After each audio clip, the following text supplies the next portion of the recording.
Welcome to this week's bonus. What we've been watching. If you can hear a loud buzzing noise in the background, I actually turned this thing off. What make it horrible? Oh, it's actually so nice though. I'm sweating and we haven't even started. No, I'm not sweating. Okay, I'm fine. Regardless, it's the hottest day of the year since a couple of years in Switzerland. It's like 45 degrees, not Fahrenheit, that would be freezingly cold, but I do have my trusty little towel here if we do get heated. But we'll be talking about the stuff that I watched that I didn't get to talk about fully. Obviously, we did just release a full-on spoiler review for Mission Impossible Dead Reckoning Part 1. We quite enjoyed it, and seems to be a lot of people tuning in for that one. Thank you so much for the support over there in our latest few episodes. Quickly getting clicks. I don't mind it at all. It's very nice. But also briefly touched on the Pod Generation, the movie that is, I don't know where it's releasing or when it's releasing. We can check actually here. It does have a release date for August, so it is a bit further away, but I think it just had a bit of an underbaked approach to the story that is set in the future, where AI is basically replacing a bunch of I guess the more natural things in human evolution, like this not instead of real plants, they prefer holograms, and it's just not a fully fleshed out world. So in a lot of ways, there's a bunch of contradictions that are brought up, but they don't really, they're used for the narrative purpose but not for the world building. So that is a bit underwhelming.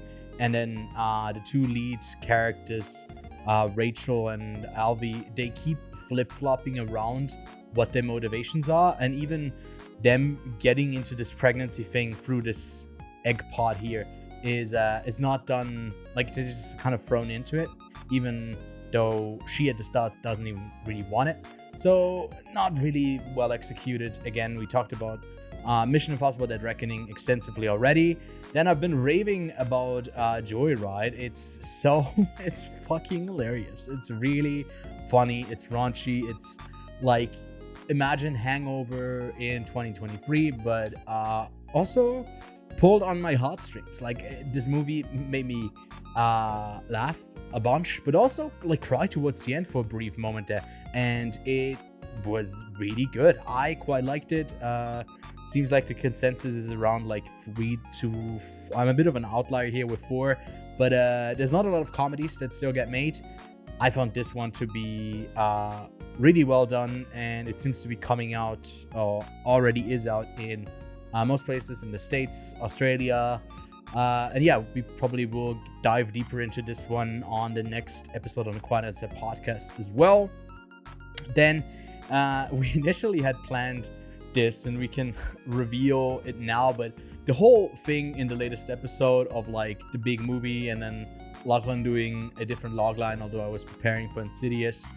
That was a hard thing to do because we wanted to make it a joke. I was in on the joke, by the way. I don't know if rate me on my acting. Was it obvious that I knew? But I watched this one. I also watched the first two, and I think as a directorial debut for Patrick Wilson, it definitely is just kind of fine. I think that Ty Simpkins is just not it as an actor. He was decent. He was for me, the weakest part about the whale. Iron Man kid, again, not really much to do here. I guess also kind of a kid.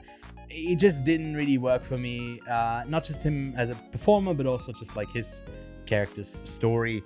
But that's that. I rewatched Dials of Destiny, and now I am starting to sweat. Hold up. I blame 35 degrees weather. It's not that I'm nervous to talk to you guys.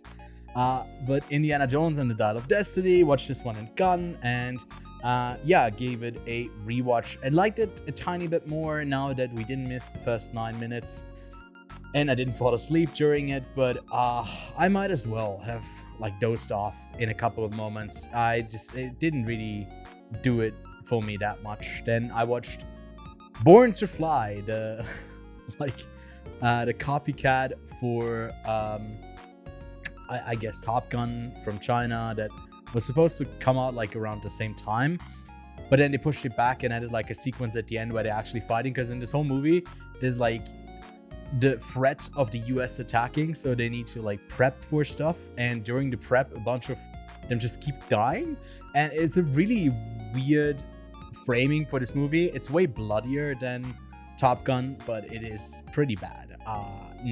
Can't recommend. Then for Brothers Film Club, this week we watched Rear Window, and yeah, apart from being outdated culturally, this is pretty much a perfect movie. I stand by that. I initially, on my first watch, I did have it at a 4.5. Now on the rewatch, I do have some issues with the characters where I don't really like them as much, but that's not a critique like of the movie itself and the way it's made. It's like cheesy in parts, but it has like a lot of just really great moments. And I mean, the character being stuck there but wanting to I guess not be constrained to this wheelchair, and then the relationship that can't really be because they're a completely different person, as she kind of through this murder mystery becomes more like the person that maybe he could be with. So he kind of sees another side of her that he didn't think there was. It's done in a really outdated and like, you know, kind of sexist way. Not kind of, it's pretty sexist. But take that out of the way and kind of see the net end result. And I kind of like that we get there. Not like every step of the way how we get there, but I really like Rear Window. It's really well made. And probably my favorite from Hitchcock. Then I watched Sick of Myself. Oh my god. The type of movie that will make you scream endlessly until your throat dries up and you spit up blood. Like, that's how I felt when I watched this movie. I just wanted to scream. It made me want to scream so much because you get so frustrated with, what's her name? Cineman, about all of her decisions that are just completely rooted in, like, utter self-absorbance. Not narcissism, but more self-hatred and self-loathing that is just a catastrophe. It's a train wreck, and it doesn't really hold back like maybe a bunch of other stories would have. There's no silver lining, and it's just really hard hitting, and I need to wipe my sweaty forehead again. This one's great. I also was able to talk to Christine Koyab-Thorpe when she was in Zurich here to, with Ninja Baby. There's an old review that you can catch, I think not on my YouTube channel, but on the old, I don't know how you would actually find it, but I did do an interview with her and the director of Ninja Baby, and yeah, I maybe I should bump it up to 3.5 just because I interviewed her. The movie's pretty good. Then I watched Biosphere. Oh no, I leaked it up here, what I watched really recently. Biosphere, really interesting movie. It's out on VOD now, right? Yeah, digital. With Mark Duplass and Sterling K. Brown. Especially Sterling K. Brown gives another incredible performance. I feel like I've liked him in pretty much everything he's been in. He was great in Waves. He was even okay in Predator, like as much as you can be okay in The Predator, which is a horrible movie. He was really funny in Honk for Jesus. So yeah, I feel like he hasn't gotten a lot of like lead roles, and here is kind of a co-lead. But I don't want to spoil anything about this. It's essentially just about the last two people on Earth, and they're inside a biosphere that one of them has created. The other one used to be a really important person, and it's really funny. It's really charming. It's carried by really great performances. It does lack like ultimately having something to say or like being really, I don't know, just great. It's just kind of fun with its ideas, and it's a great hangout movie, I'd say. Like a bunch of the mumblecore stuff that Mark Duplass is really known for. And then I did have a chance to, I guess, watch Past Lives. Now that I missed out on going to Sundance, because I can say this story on the extended what we've been watching cut here. We did have like an assignment letter from like media corporation company to send us to Sundance, and we would have gotten in, but they just got our applications mixed up. They like assigned Lachlan to a different Lachlan name that I don't know if they rejected or not. It was confusing, so we were waiting for like our actual, I guess, confirmation to come back to either get in or not, but it never came. So I like asked a couple days later, and they were like, oh yeah, no, exactly this morning they cut it off. As of today, they're not handling any press requests anymore. So we just didn't get in, and they were like, oh yeah, try again next year. And I was like, Jesus Christ, fuck you. So long story short, I didn't get to see Past Lives at Sundance. I had to wait. This movie is also coming out in August here in Switzerland, and I really liked it. I'm gonna have to wait to share my full-on spoiler thoughts once Lachlan has seen it as well, but I am already working on a review myself for it, and it might be a bit of a longer one than I usually do, but yeah, it's only out in the States, I guess, so far, and maybe some other places, I don't know, but it's amazing. I definitely want to rewatch it as well. It has like a lot of really relatable stuff in there that goes beyond just like, you know, being estranged and on the other side of the globe for 20 years from a childhood. It's like it got more global stuff, not global stuff, but more like things that you can kind of see yourself in, because it's also a movie about finding your own path, or yeah, kind of drifting apart and maybe reconnecting, and maybe even if there's like love on both sides, why sometimes stuff like that tends to work out, doesn't work out, just because by the nature of our own being.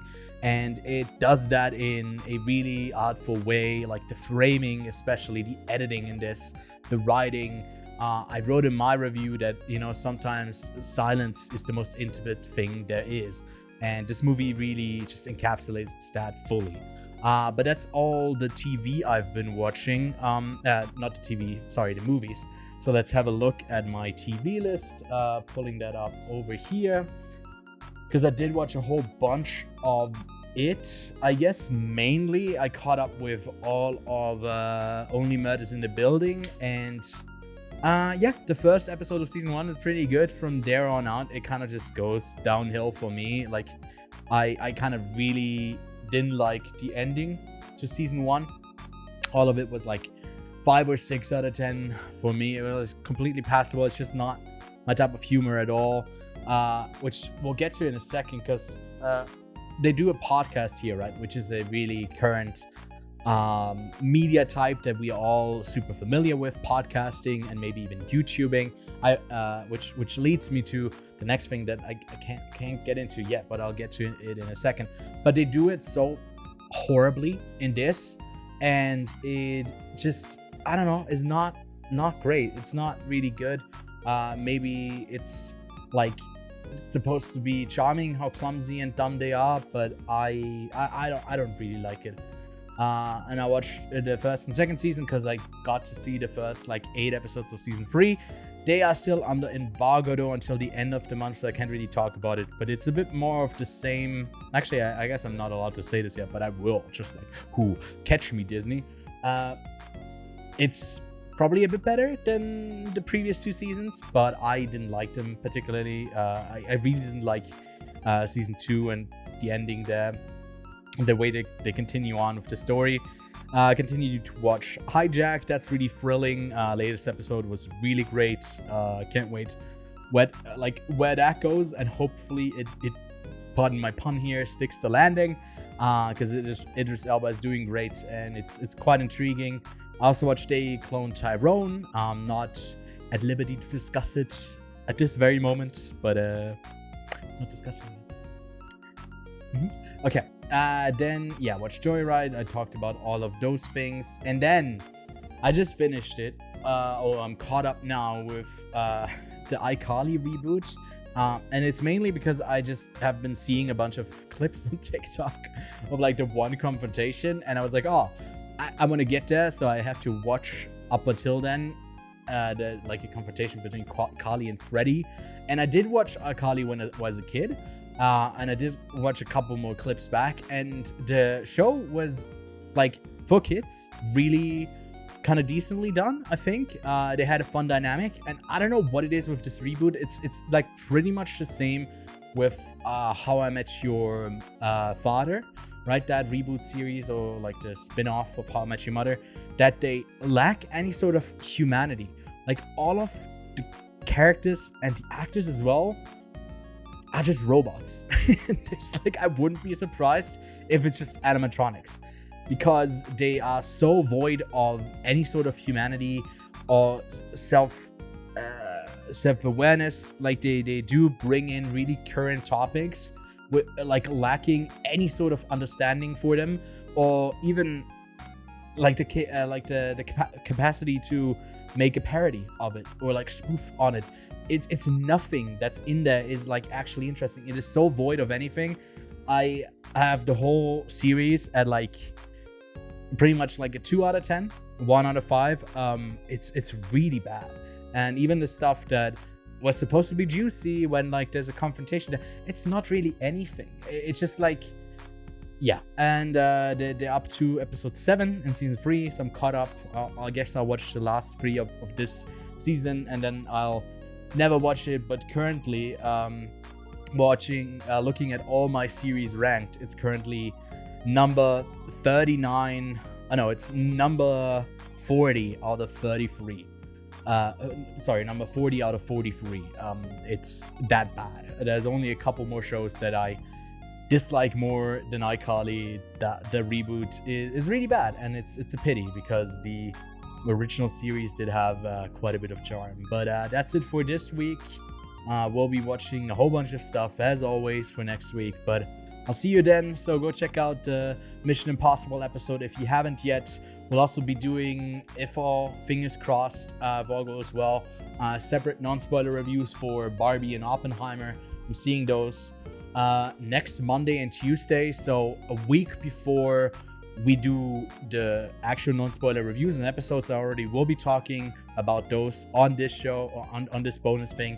So yeah, keep it coming. Come back here. I don't know. I'm terrible at ending the podcast, any sort of video. So I'll say just like bye.